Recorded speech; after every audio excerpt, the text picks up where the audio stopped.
In this connection, I would like to invite the attention of honorable members to a few elements in the situation, that is, the conditions which prevailed in the country during this period.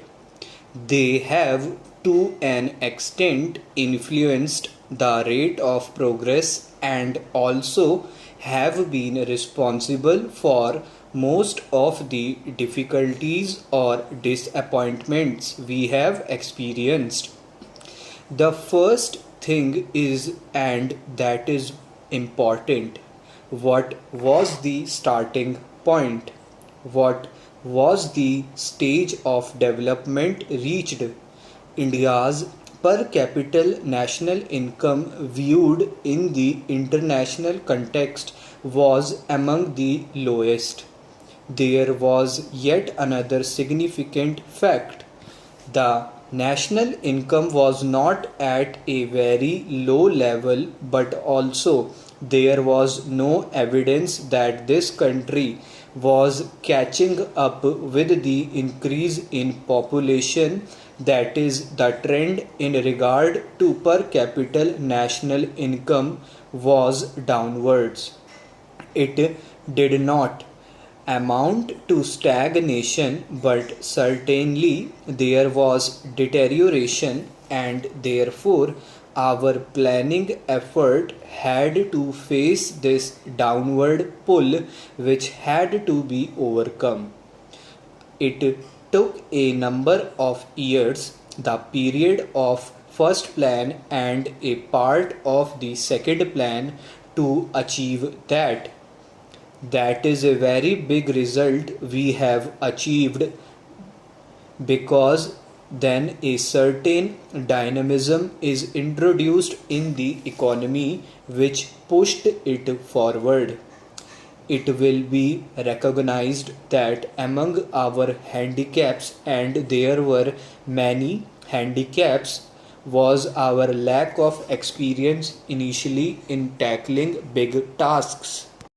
We had to step up the rate of investment to the maximum extent possible. The administrative machinery was not geared to take up development work on a large scale. We had not enough trained personnel. There were shortages experienced in several fields.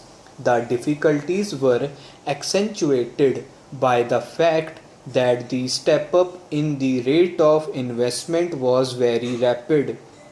Now, we can say with some confidence that we have made big strides in preparing ourselves for a still bigger advance in the 11th 5-year plan.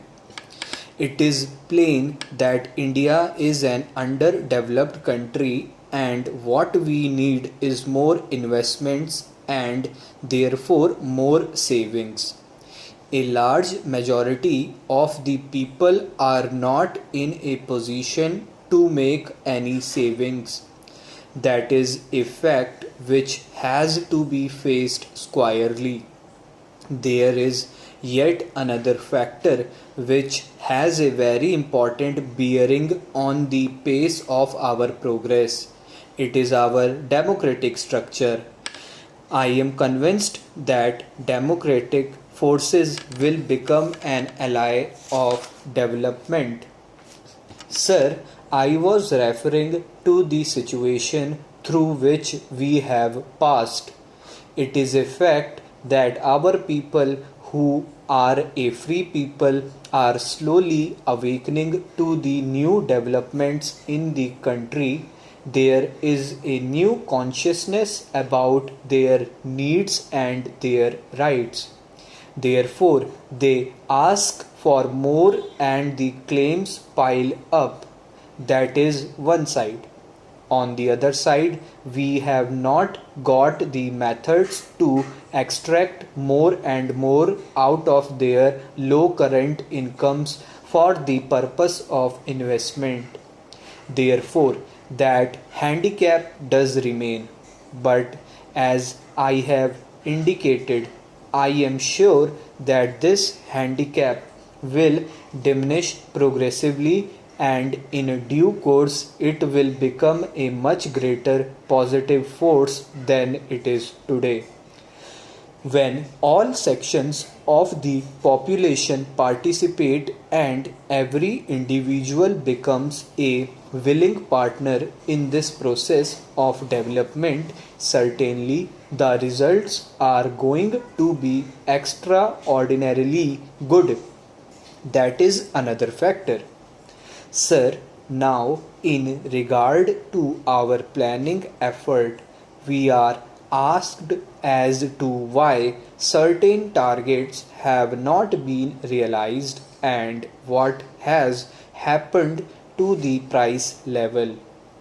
It is to be remembered that we are operating in a mixed economy in which the scope and area of state controls and regulations over production and distribution activities are limited to the minimum necessary. I believe we have been able to reconcile these factors to a considerable extent, but we are still confronted with the problems which arise therefrom. Another factor concerns the federal structure of our state.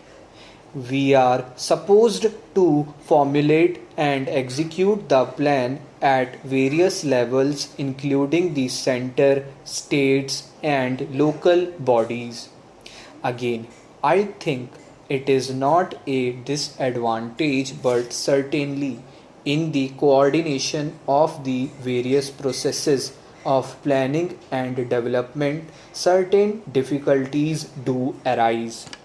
One fact which I would like to bring to the notice of honorable members, which has a very important bearing on the course of progress, is that we have set before ourselves several objectives, and these are competing objectives, at least for the time being.